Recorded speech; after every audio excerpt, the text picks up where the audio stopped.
No, rápidamente, como ya les hicieron el conocimiento, lamentablemente todavía faltan muchas áreas que no han designado al servidor público que va a fungir como responsable de la carga de la información. La fecha que tenemos para el cumplimiento es 10 de noviembre de 2016. Sí les pedimos por favor que a la brevedad nombren a los servidores públicos encargados de esta responsabilidad. En días pasados les enviamos un formato para que nos enviaran los datos completos de los servidores públicos encargados de atención a solicitudes, de obligaciones de transparencia, de protección de datos personales y de archivos. Todavía faltan muchas áreas que no han enviado la información y la fecha ya venció. Los que no lo han hecho necesitamos que lo envíen el día de hoy para poder integrar el padrón y poder iniciar ya con la carga formal de la información. Saben perfectamente que cualquier incidencia, cualquier problemática que tengan en el acceso, por favor, comuníquense a la unidad de transparencia.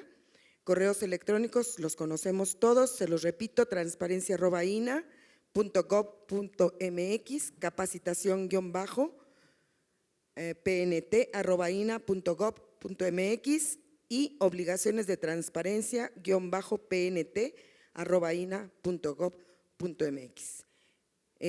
Afortunadamente tenemos ahorita más de 120 personas conectadas vía remota y todas las dudas que están surgiendo están siendo atendidas. De todas maneras, si pudieran enviar también a través del correo de transparencia para que podamos estar en contacto con ustedes.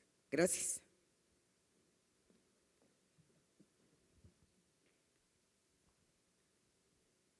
Muy bien.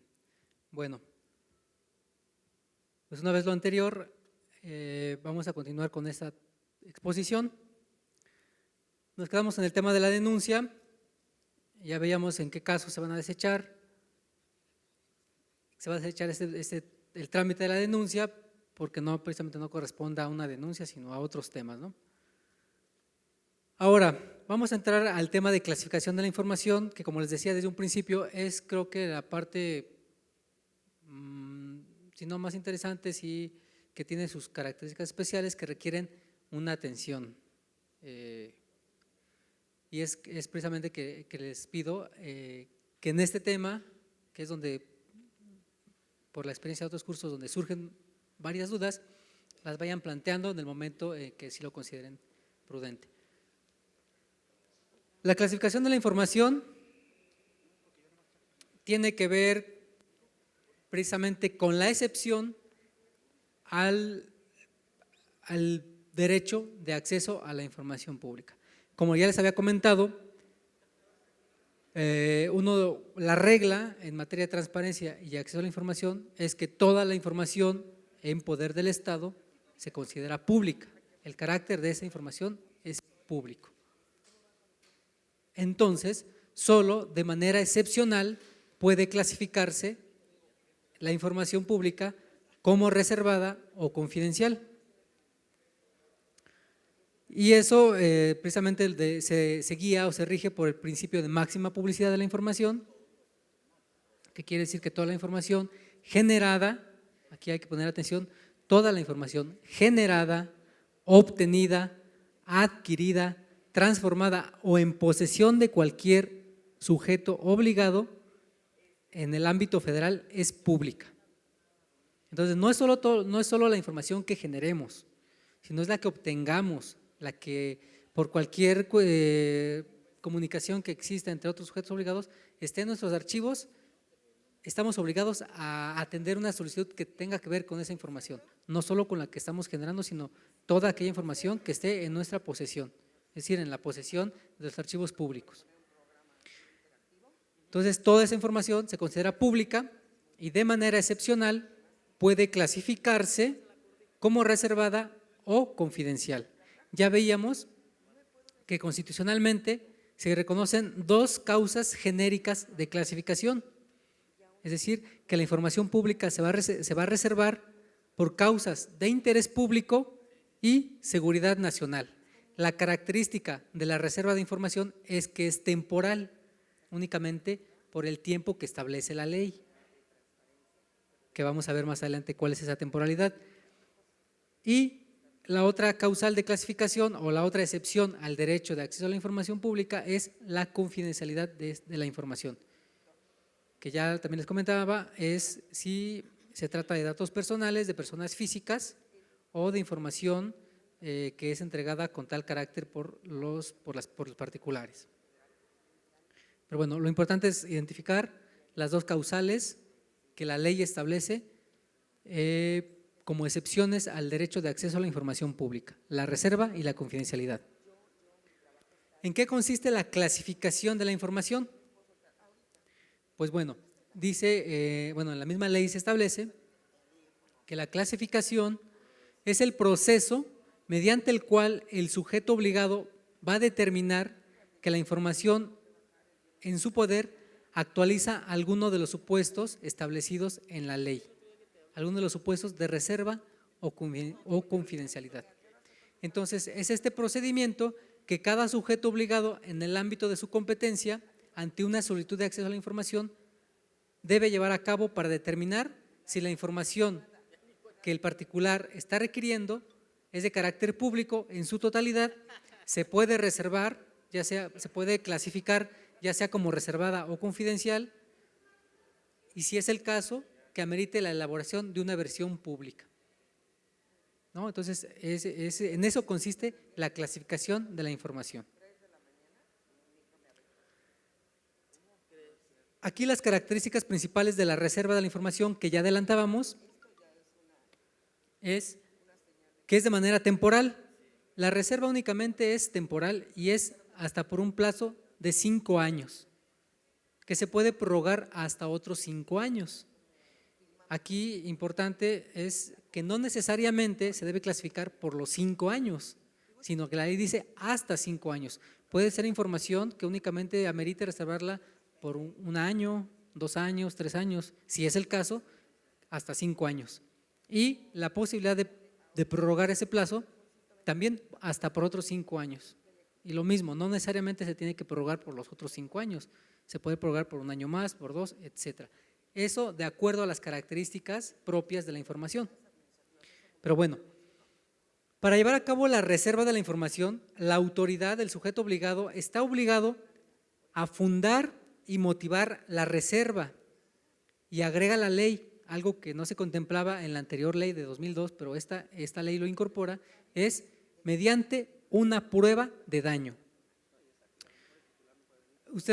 Algunos de ustedes que están más familiarizados con el tema de transparencia recuerdan que anteriormente en las resoluciones del IFAI se establecía la obligación de emitir una prueba de daño, y era esta cuestión del daño presente, probable, específico, que tendrían que argumentar cada sujeto obligado si invocaban alguna causal de reserva. Eso lo hacía el IFAI a través de una interpretación del reglamento de la ley de 2002 y de los lineamientos que en ese momento estaban vigentes. Eso se consideró un elemento importante y ahora se incorpora como una obligación legal. Es decir, ahora, además de fundar y motivar, como todo acto de autoridad debe estar, atendiendo al principio de legalidad, además de fundar, es decir, de expresar el artículo, inciso, párrafo en el que se invoca como fundamento de reserva, y además de la motivación, es decir, de la explicación de las razones, motivos, circunstancias por las cuales se determina determinada información es reservada, la autoridad debe llevar a cabo una prueba de daño. Esta prueba de daño consiste en un análisis argumentativo, un análisis y una argumentación tendiente a acreditar que la información o que la reserva, la publicación, mejor dicho, la publicación de la información causaría un daño mayor al interés público que se protege mediante la reserva, que en comparación con el interés público de conocer esta información. ¿Sí queda claro en qué consiste esta prueba de daño? Porque eso lo vamos a ver más adelante, es lo que al final como es un eje que va a considerarse en este tema de clasificación de la información. Bueno, eso por lo que hace a la reserva. La otra causal de clasificación que establece la ley es la confidencialidad. ¿Y en qué consiste la confidencialidad? Ya decíamos, es aquella información que contiene datos personales concernientes a una persona física identificada o identificable. Entonces, por datos personales se va a entender cualquier información que identifique o haga identificable a alguna persona física. ¿Cuál es? Pues cualquier información que ustedes consideren que pueda llevar a la identificación de una persona. Esos son datos personales y en términos de la ley se puede considerar como información confidencial. Los servidores públicos estamos sujetos a un mayor escrutinio, por tanto nuestra protección de datos personales está un tanto cuanto disminuida en comparación con las personas particulares que no son servidores públicos, ¿no? Entonces, la calidad de servidores públicos nos hace estar sujetos a un mayor escrutinio y por tanto algunos de nuestros datos personales no pueden considerarse como confidenciales. De entrada, pues nuestro nombre, ¿no?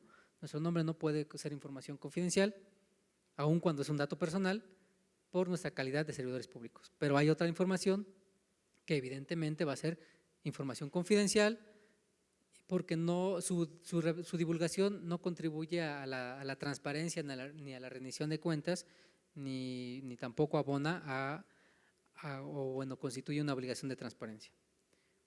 Pero bueno, de entrada, por regla, los datos personales se puede considerar información confidencial.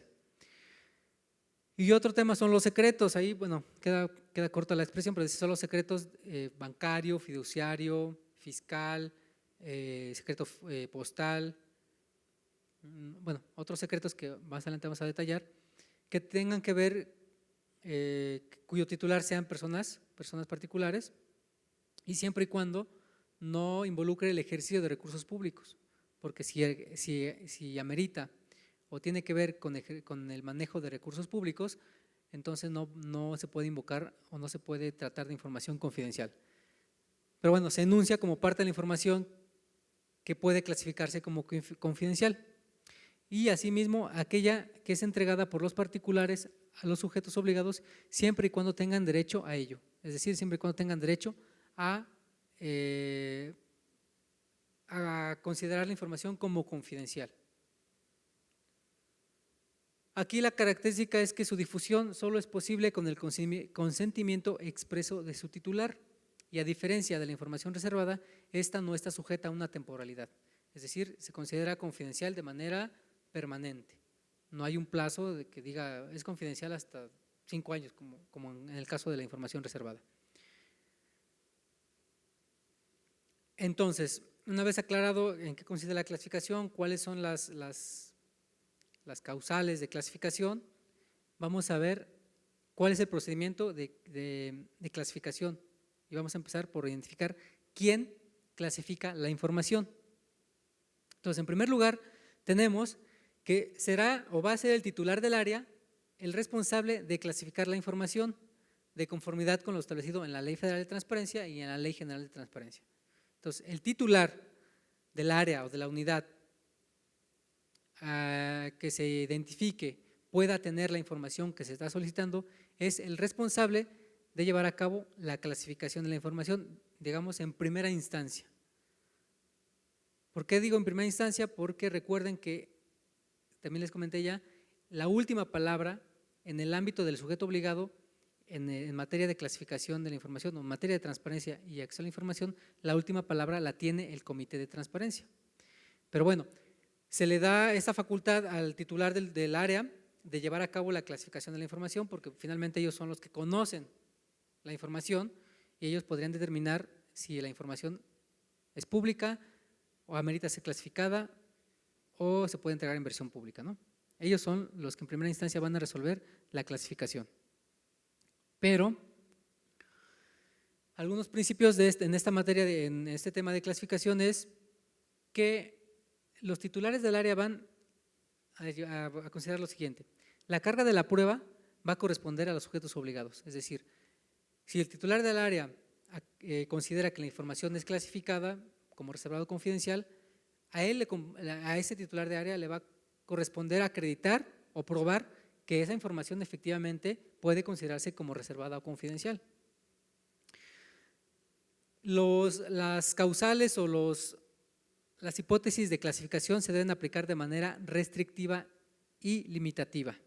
Es decir, únicamente las causales que establece la ley son las que se pueden invocar y únicamente de manera limitativa, es decir, no se puede exceder más allá de lo que establece el precepto de la ley. Y van a acreditar la procedencia si es el caso de que sea información reservada o confidencial. Otro aspecto importante que deben considerar es que deben señalar las razones, motivos o circunstancias especiales que llevan a determinar que determinada información puede considerarse como clasificada o que actualice algún supuesto de reserva. En relación con el proceso de clasificación, los sujetos obligados van a observar, además de lo establecido en la ley general, lo previsto en la Ley Federal de Transparencia, conforme a lo siguiente. En primer lugar, no pueden emitir acuerdos de carácter general ni particular a través de los cuales se clasifica información como reservada o confidencial. Es decir, no se puede emitir acuerdos generales, ¿no? Es decir, toda la información de las agendas, por ejemplo, es información reservada o confidencial. O sea, se tiene que atender al caso por caso, es de manera casuística el proceso de clasificación. En ningún caso se podrá clasificar documentos antes de generar la información. Ya vamos a ver más adelante en qué momento se puede llevar a cabo la clasificación de la información, pero esto principalmente es en el momento en que se presenta una solicitud, en el momento en el que se acata una resolución o en el momento en el que se ordena la elaboración de una versión pública, etcétera, pero jamás se va a clasificar la información antes de generar la información. Y finalmente, en caso de reserva, el Comité de Transparencia es el que confirma, revoca o modifica la decisión que se adopta. Por eso les decía, en primera instancia es el titular del sujeto obligado el que, digamos, va a formular un proyecto de respuesta. Ante una solicitud va a decir, la información solicitada se considera reservada, con fundamento en el artículo 113, fracción X. Y el Comité de Transparencia tiene la facultad de revisar esa información y determinar si efectivamente la causal invocada por el titular del sujeto obligado es procedente o en su caso va a modificar esa reserva o la va a revocar. Entonces es el titular de la unidad del Comité de Transparencia el que tiene la última palabra en esa materia.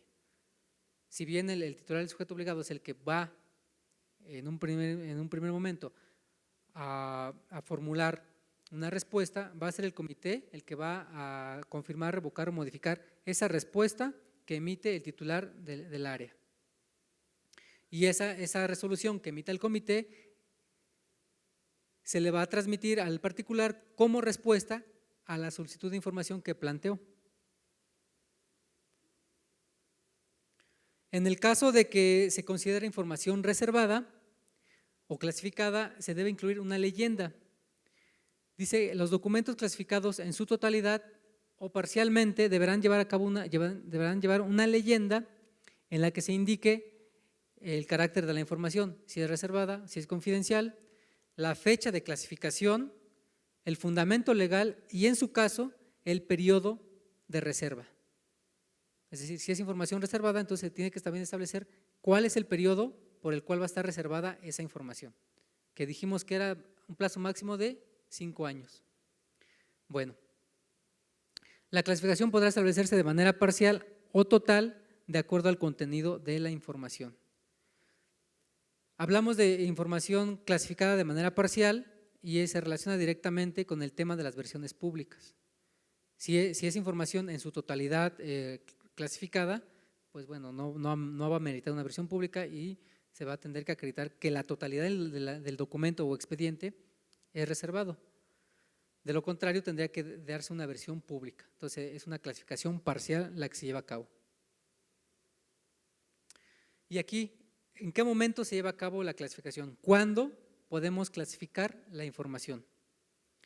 Ya les decía, en un primer momento es al recibir una solicitud de acceso a la información. En ese momento, el titular del área revisa el contenido de la solicitud, determina o identifica cuál es el documento que puede dar respuesta a esa solicitud y de la revisión que haga va a determinar si esa información es clasificada o si es pública. Entonces, ese es el primer momento, ante una solicitud de acceso a la información. También, otro momento para clasificar la información es cuando se emite una resolución por parte del organismo garante o del comité de transparencia. Si, por ejemplo, en ese primer momento en el que el titular de la unidad del área determina que la información es pública y llega al comité de transparencia y el comité de transparencia dice, no, momento, esta información debe reservarse o clasificarse. Entonces, en acatamiento a la resolución que emite el comité de información o el comité de transparencia, mejor dicho, también es en ese momento en el que se lleva a cabo la clasificación de la información. O cuando el órgano garante, en este caso el INAI, emite una resolución que determina que la información o determinada información debe reservarse o clasificarse, en ese momento también se lleva a cabo este proceso de clasificación.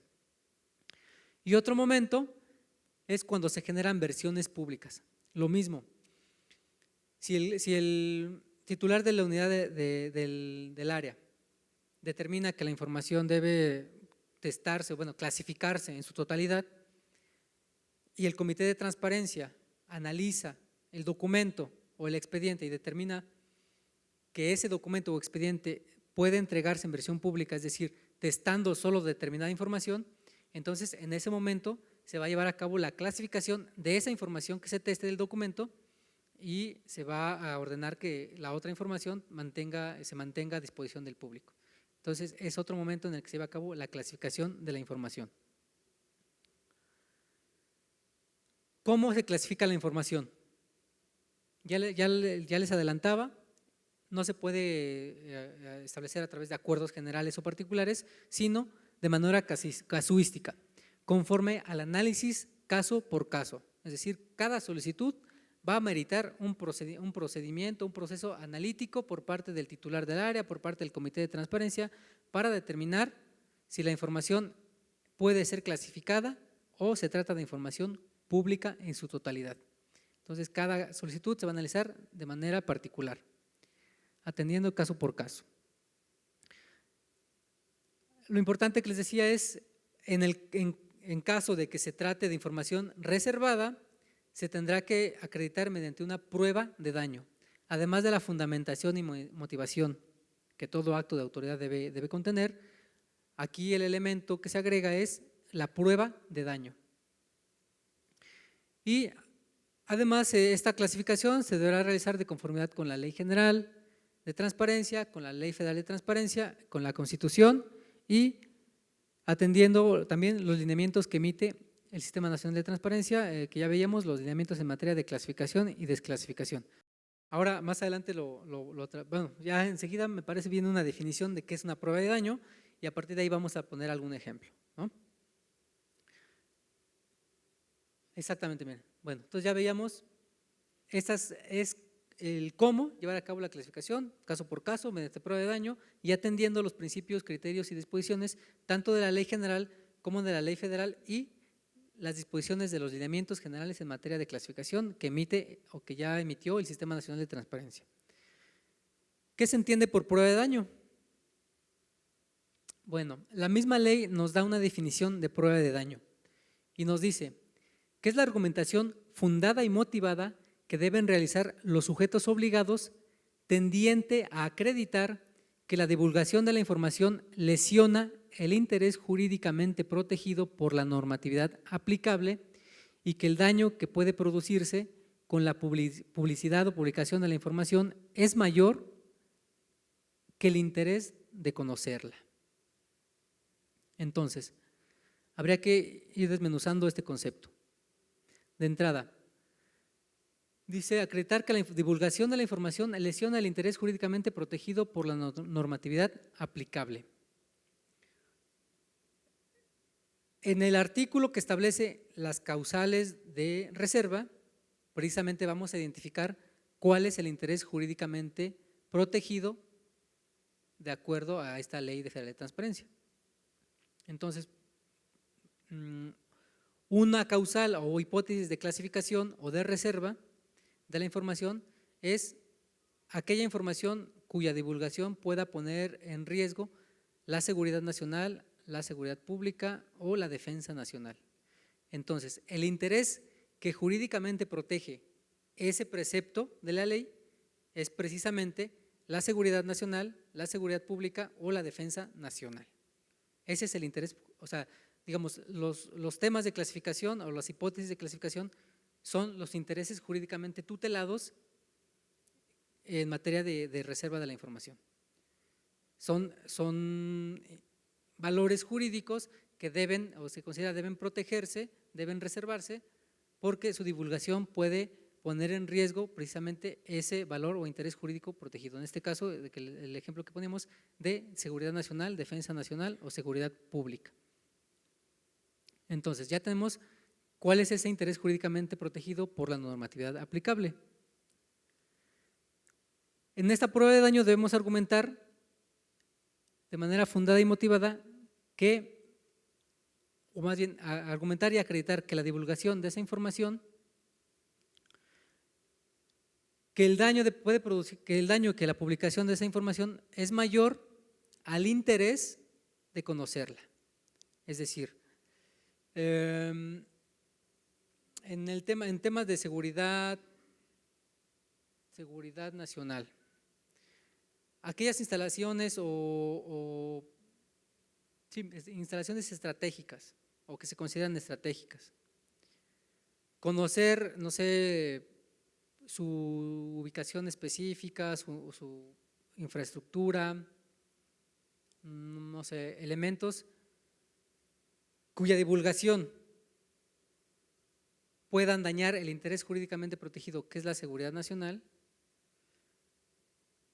debe priorizarse la reserva de esa información por encima de su publicación, porque de publicar esa información se pondría en riesgo la seguridad pública o más bien la seguridad nacional de esas instalaciones de seguridad, ¿no? O de esas instalaciones estratégicas. No sé si ese ejemplo queda claro o podemos explorar otro. Ok, bueno, vamos a ver otro ejemplo o tratar de elaborar aquí otro ejemplo. Recuerden, aquí vamos a partir de hipótesis y al final la última palabra en un caso específico lo va a tener o el Comité de Transparencia o el INAI, ¿no? En el caso el ejemplo que pone la compañera, ¿cómo elaborar una prueba de daño para resguardar esa información, ¿no? Primero habría que identificar qué hipótesis podría actualizarse. Más adelante vamos a ver cada una de las hipótesis que establece la ley o causales de reserva. Yo ponía el ejemplo de la seguridad nacional porque es como la primera que se enlista en ese precepto donde se establecen las causales de reserva. Ahorita que comentaba la compañera su pregunta, bueno, me viene a la mente una situación en donde el IFAI o el INAI resuelve, digamos, dos temas similares, pero con sujetos obligados distintos, ¿no? El tema de ubicación de instalaciones estratégicas o ductos por donde pasaba, ductos de gas o de gasoductos. Para el sujeto obligado, en este caso Pemex, se trataba de información reservada porque su divulgación podría poner en riesgo sus instalaciones y eran instalaciones de carácter estratégico. ¿Por qué? Propiamente por la materia que es el tema de energéticos, ¿no? En ese caso, el Instituto Garante resuelve y confirma la reserva. Digamos, se trataba de mapas, ¿no? En términos prácticos, me parece que eran mapas de identificación de gasoductos. Ahí, por ejemplo, la prueba de daño se tomó en cuenta que divulgar ese mapa de ductos o ese mapa de gasoductos iba a tener un mayor impacto en el interés jurídicamente protegido que el interés en conocer la información. En otro caso, les decía similar, pues creo que de Alina o Alimba, seguramente Alina, le piden la ubicación de las zonas arqueológicas, pues no sé, poco exploradas o a punto de explorarse o identificadas, o sea, zonas arqueológicas que no son las turísticas que conocemos, ¿no?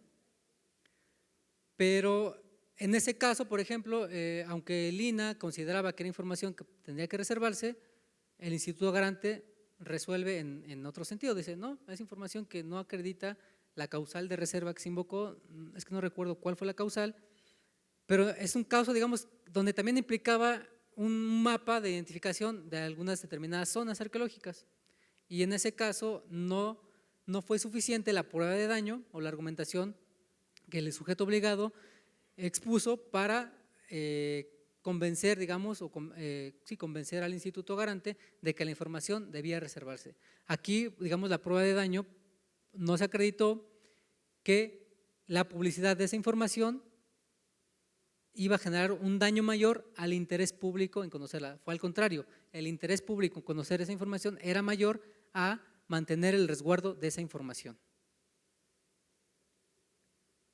Sí, más o menos se va entendiendo qué es la prueba de daño. Sí, adelante. Era necesario que se reservase su información cuando no tenemos la capacidad de vigilarlas, porque lo que ocurre normalmente es que al informar la saquean. Sí. Ese es el interés que queríamos que se protegiese, no es tanto la seguridad nacional. Pero lo mismo nos pasa ahorita, por ejemplo, la capacidad de las cámaras de vigilancia, su amplitud, su colocación. Tenemos que entregar los contratos, entre ellos los contratos de adquisición de cámaras de vigilancia, pero entonces tendríamos que testar la capacidad para que no supieran qué tanto está vigilado un posible ladrón, o el valor de los objetos. Es cierto, nosotros no hacemos avalúos, pero para efectos de aseguramiento de las piezas tenemos que decir cuánto cuesta, y entonces ya el ladrón no va a perder el tiempo queriéndose cargar un chacmol si sabe que una piedra pequeñita vale 3 veces más que eso. Es decir, hay varias cosas que sí son de interés público, ¿no? Es decir, yo creo que difícilmente en el instituto tengamos algo estrictamente de seguridad nacional, pero de interés público. Y esa es la pregunta, ¿cómo podemos probar eso? Porque exactamente lo que usted decía, el ejemplo de que no pudimos demostrar que anunciando dónde estaban las zonas arqueológicas que no vigilábamos, se iban a robar las piezas, y pues las roban. No digo que exactamente en todos los casos ocurra, pero les estamos dando la información para que lo hagan. Es decir, no es un daño inmediato, pero es un daño probable.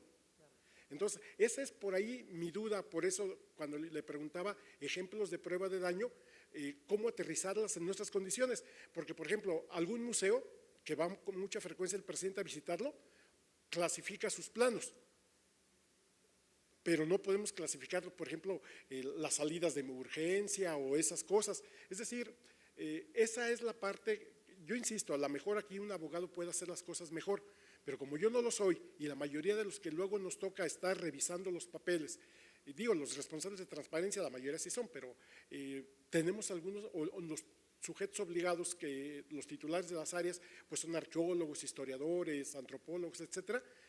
Como no es la especialidad, no es tan fácil formular este asunto de la prueba de daño. Sí, adelante. Bueno, aquí es un tema que ya lo hemos comentado en varias ocasiones. En la prueba de daño, nosotros tenemos un ejemplo muy palpable, que es el que estábamos comentando. Nuestros sitios arqueológicos, en la actualidad tenemos más de 47,000 inscritos en el registro público, de los cuales únicamente 187 se encuentran abiertos al público.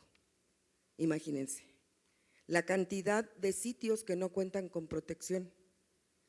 ¿Qué es lo que sucede si nosotros proporcionamos la ubicación exacta de esos sitios arqueológicos?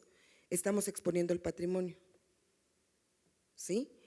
En este caso, desde 2009, el INAH nos aprobó la reserva de los sitios arqueológicos que no se encuentran abiertos al público, que no cuentan con custodios, no cuentan con protección. ¿Por qué? Porque estamos poniendo en riesgo el patrimonio cultural. De esta forma, nosotros a partir de esa fecha tenemos clasificado como reservada toda la ubicación exacta de los sitios arqueológicos que no se encuentran abiertos al público. El daño presente, probable y específico que en ese momento se hizo valer ante el INAI es que si nosotros otorgamos esa ubicación, el daño presente sería que estamos poniendo en riesgo el patrimonio. Probable, la comisión de un delito. Y específico, el daño al patrimonio de la nación. ¿Sí? Ese es un ejemplo el cual nosotros podemos aplicar. Nuestra función principal, el objetivo del instituto es la protección del patrimonio de la nación. ¿Sí? Entonces, aquí sí debemos de tener mucho cuidado. Lamentablemente, hay situaciones que se nos salen de control con los propios investigadores. En el momento que nosotros recibimos una solicitud de información y la turnamos al área correspondiente, el investigador nos dice no tengo la información, es clasificada, es reservada, pero no nos dice el motivo por el cual, no nos da la fundamentación, el argumento, la motivación para poder clasificar esa información. ¿Por qué la vas a clasificar? ¿Cuál es el daño que puede causarte ahorita, mañana o pasado? ¿Sí? Esa es la prueba de daño que nosotros tenemos que hacer valer. No necesariamente tenemos que ser abogados para poder motivar debidamente esta clasificación. Es muy importante que por favor, en el momento que ustedes consideren que es reservada, podamos elaborar una prueba de daño que nos permita y que le permita al Comité de Transparencia poder ratificar esta clasificación. No basta con que ustedes digan, es información reservada. ¿Por qué? ¿Por qué la estás reservando? ¿Cuál es el daño que va a ocasionar? ¿Por qué no se lo podemos dar al ciudadano? ¿Sí? En el caso de los sitios arqueológicos, insisto, de nada sirve que nosotros tengamos una resolución del INAI, que nosotros digamos que está clasificado cuando nuestros propios investigadores la publican en sus blogs personales. ¿Sí? Si ustedes, como servidores públicos, si los investigadores no toman en cuenta esto, nosotros no podemos controlarlo y nosotros no podemos afirmar o confirmar esta clasificación. Si ustedes nos dicen el motivo, la causa y nosotros entramos y hacemos la búsqueda como lo hace el INAI de esa información y la encontramos, si ya está publicada en las redes sociales, lamentablemente no podrá ser información reservada. ¿Sí? Eso es algo que deben de tomar en cuenta. Eso es la principal función de los responsables y de los servidores públicos que clasifican la información. ¿Quién la va a clasificar? Los titulares de las unidades administrativas. Posteriormente, al momento de dar respuesta a la solicitud, turnan a través de un oficio al Comité de Información para que les confirme esta clasificación. No necesariamente quiere decir que cuando ustedes turnen al comité ya está confirmado. Recuerden que tenemos tiempos y que lo deben de hacer dentro de los tiempos para que el comité pueda emitir un dictamen favorable y ustedes puedan hacer valer su reserva. ¿Sí? Es por eso que se les está pidiendo que por favor cumplan en las respuestas a las solicitudes de información. La ley establece actualmente que la reserva se hace al momento de la solicitud. ¿Por qué? Pues porque estamos viendo que con la promulgación de la ley general y la ley federal, toda la información es pública. ¿No es así, maestro? Y solamente será clasificada aquella que está dentro de los supuestos que establece la ley. De ahí que efectivamente, si bien es cierto, no tenemos la costumbre, vamos, porque sí tenemos los conocimientos porque nosotros generamos la información. Nosotros sabemos qué es lo que tenemos y qué es lo que podemos dar y qué es lo que no podemos dar. En este momento yo considero que todos los servidores públicos ya tenemos la conciencia de que la información efectivamente es pública, pero aquella que se encuentre en los supuestos que establece la ley, tendremos la obligación de reservarla. ¿Sí? ¿Sí queda claro? O sea, estamos ante un nuevo paradigma. Anteriormente, al artículo 13-14, con una serie de fracciones que se establecían que la información era reservada, teníamos un índice de expedientes reservados, con muchos expedientes reservados, clasificábamos información a diestra y siniestra. Hoy no se puede, la clasificación La reserva o la confidencialidad es es en el momento que nos piden la solicitud, ¿sí? En el momento que tenemos el requerimiento de información. Ya lo hemos tratado mucho. ¿Cuál es la parte fundamental de nuestra información reservada y confidencial? Sitios arqueológicos, patrimonio cultural y toda la información que obra en los archivos o en los expedientes que se conforman con motivo de los trámites. ¿Por qué? Porque los particulares nos proporcionan información que es personal, que es de ellos y que obran en nuestros archivos y que además nosotros tenemos que hacer del conocimiento de los ciudadanos que la vamos a proteger, que no la vamos a publicar y que no la vamos a proporcionar si no tenemos la autorización del ciudadano. En el caso de los trámites, ya sabemos que es la información toda aquella que tiene que ver con el ciudadano. Sus escrituras, la información que nos proporcionan como base de nuestro trámite que vamos a llevar a cabo, ¿sí? Entonces, aquí sí les pediría que por favor, al momento de clasificar, tomen en cuenta, simplemente pregúntense, ¿por qué la voy a clasificar? ¿Qué daño me va a ocasionar o qué daño le va a ocasionar al instituto el entregarla? Otra de las situaciones que tenemos muy graves es que en nuestros archivos públicos tenemos información que se considera confidencial o reservada. Urge que por favor clasifiquen esos archivos y que únicamente pongan a disposición del público aquella información que es pública. ¿Sí? ¿Alguna otra duda? Bueno, pues sí, gracias por esta aclaración. Y ahorita que comentabas el tema de los trámites, ¿no? Entonces queda claro cuando es información que llega de terceros a través de un trámite o a través a lo mejor de oficio, pero que son, es información que no genera el instituto, sino que recibimos. Ahora, cuando es un particular, queda claro, bueno, sus datos tienen que quedar protegidos. Cuando es información que recibe el instituto, llega a través de otro sujeto obligado, ¿no? Es decir, municipio, estado, qué sé yo, ¿no? Otra instancia del gobierno federal, estamos obligados a proporcionarla.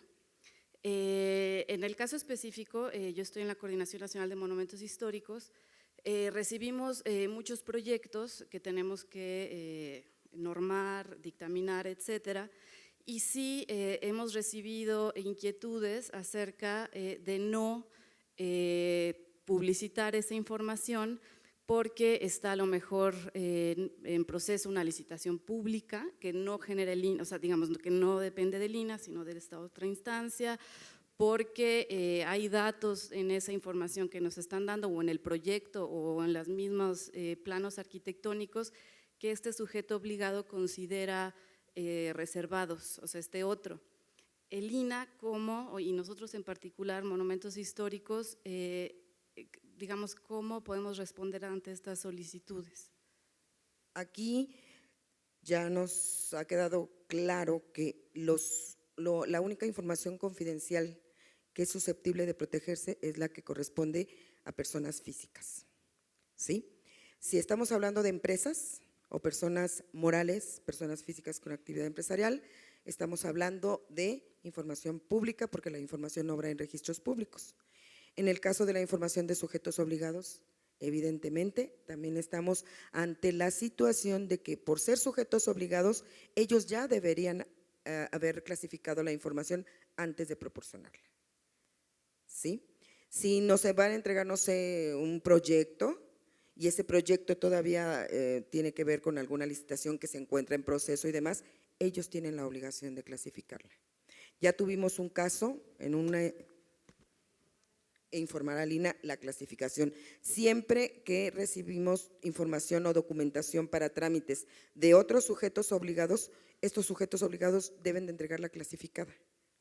Es información confidencial, es pública, es reservada, porque ¿a quién le compete?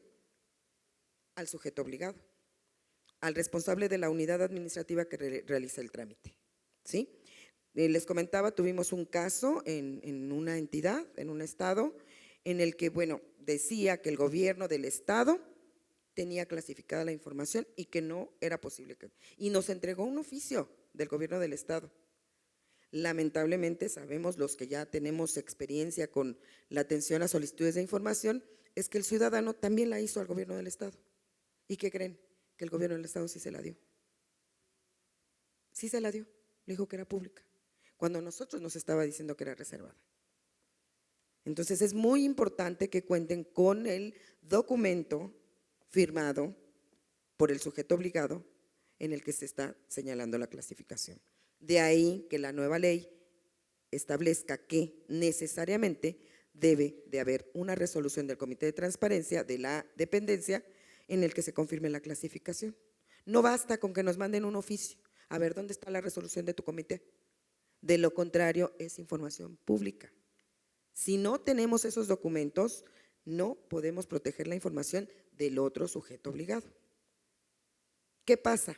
Al momento que ingresa la documentación a nuestros archivos y se cumplimenta el trámite y otorgamos la licencia, es un acto administrativo que ya fue concluido y la información ya es pública. ¿Sí? Salvo la que contiene datos personales, ¿no? Sin embargo, aquí sí debemos tomar en cuenta esto. Tenemos ya resoluciones del Pleno, ya nos han confirmado qué es lo que le tenemos que poner a disposición del solicitante, evidentemente, versión pública de los documentos que nos proporciona con datos personales como su comprobante de domicilio, su identificación oficial, ¿sí? La versión pública de la cédula del perito cuando se le requiere, pero el proyecto, el procedimiento, la autorización y todos los documentos que nos proporcionó, ya sea el particular o la empresa o la dependencia, ya es información pública, porque ya culminó el acto administrativo. Hay ocasiones que clasifican porque dicen, bueno, aún se está ejecutando la licencia. A nosotros como institución, nuestro acto culmina en el momento que damos la licencia. Hasta ahí. Lo que sucede después ya corresponde o al sujeto obligado al que se le emitió la licencia o a la persona física o a la persona moral. ¿Sí? ¿Ok? ¿Alguien más? Yo tenía 3 preguntas, estas ha sido un problema recurrente para mi área, que es el área de antropología, concerniente a la información, digamos, de carácter confidencial, sobre todo a su reserva temporal. La primera consiste, bueno, como usted quizás no sepa, mi área lo que hace es realizar investigación científica sobre el patrimonio cultural de la nación. Eso implica que hay un periodo en el cual, digamos, esa investigación no puede ser publicada porque está el derecho moral de los investigadores a realizar la primera publicación sobre los resultados de su trabajo.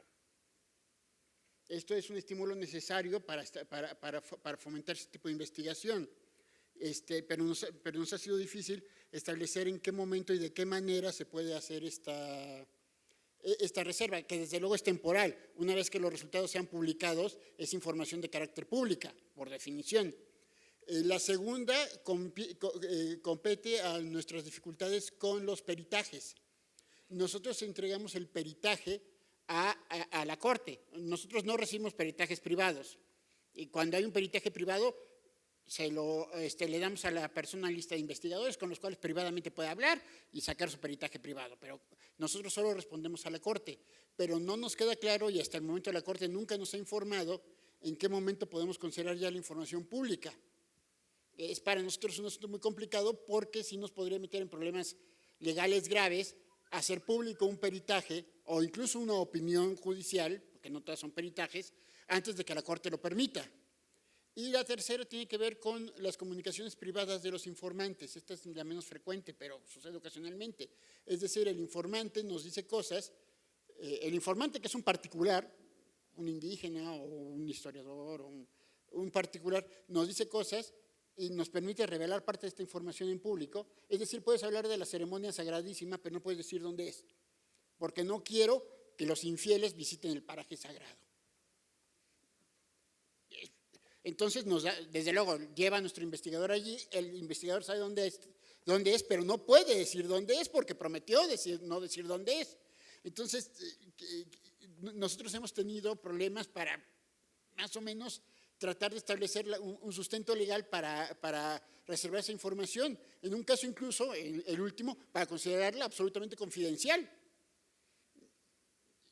Solo señalo mi confusión, no tengo… Bueno, aquí son dos términos, confidencial y reservado. Confidencial no tiene temporalidad, permanece como tal por toda la vida. ¿Y cuál es la información confidencial? Es la información que tiene que ver con los individuos, la información personal. Aquí vamos a tomar la primera pregunta y la última.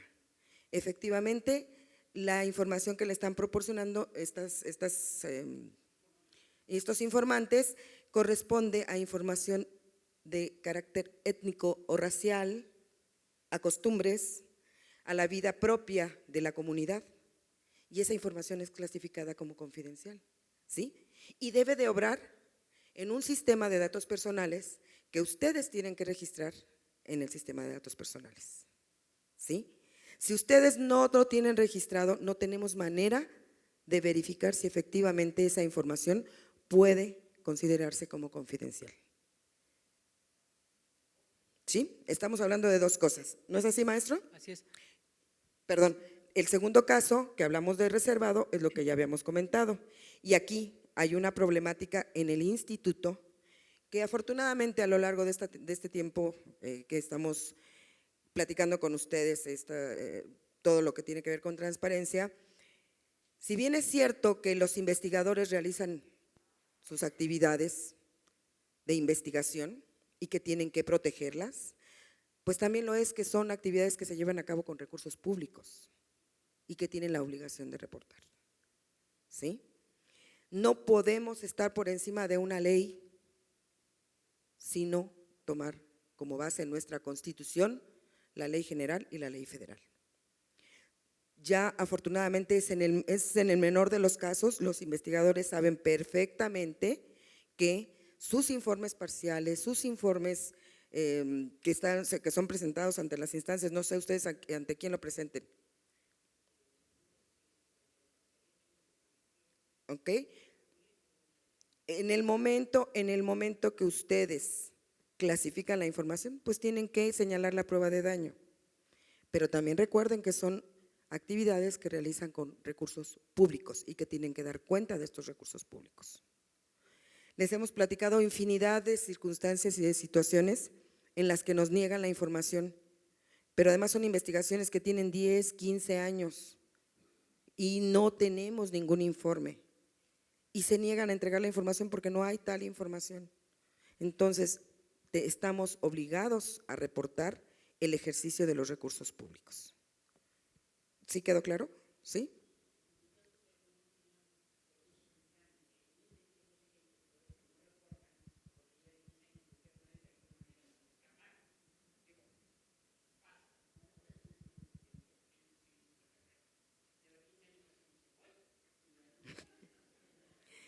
Bueno, aquí tenemos dos criterios por parte del Pleno del INAI, dos criterios.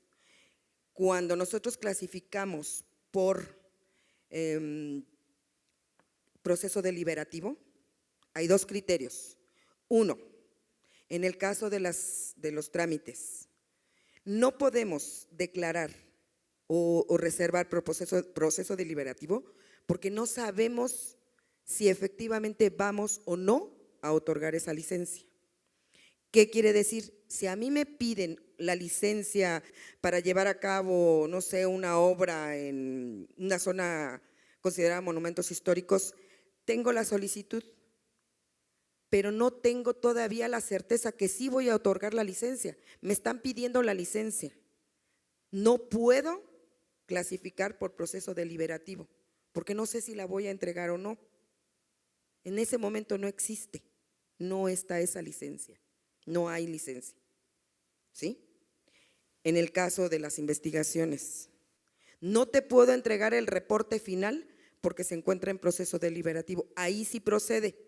¿Por qué? Porque sí estoy segura que me dieron recursos para ejercer ese proyecto y que necesariamente tengo la obligación de entregar un informe, que todavía no lo tengo, que lo estoy integrando y digo cuánto tiempo lo tengo para integrarlo y lo puedo reservar con proceso deliberativo. Pero estoy segura de que voy a entregar el documento, que lo voy a elaborar. Son dos casos diferentes. ¿Sí queda claro? ¿Sí? ¿Estamos bien, maestro? Así es. Bueno, los casos son Particulares. muy particulares, muy concretos, evidentemente parten de situaciones que ya les ha tocado conocer a través de resoluciones, a través de los trámites, pero que evidentemente pues hay que tomar en cuenta cuáles son esos criterios que desde el INAI se han desarrollado en sus resoluciones, cómo se ha dado trámite en los casos que se comentan y que de una u otra manera eso tiene que observarse para otros casos similares o que requieran un tratamiento especial, ¿no?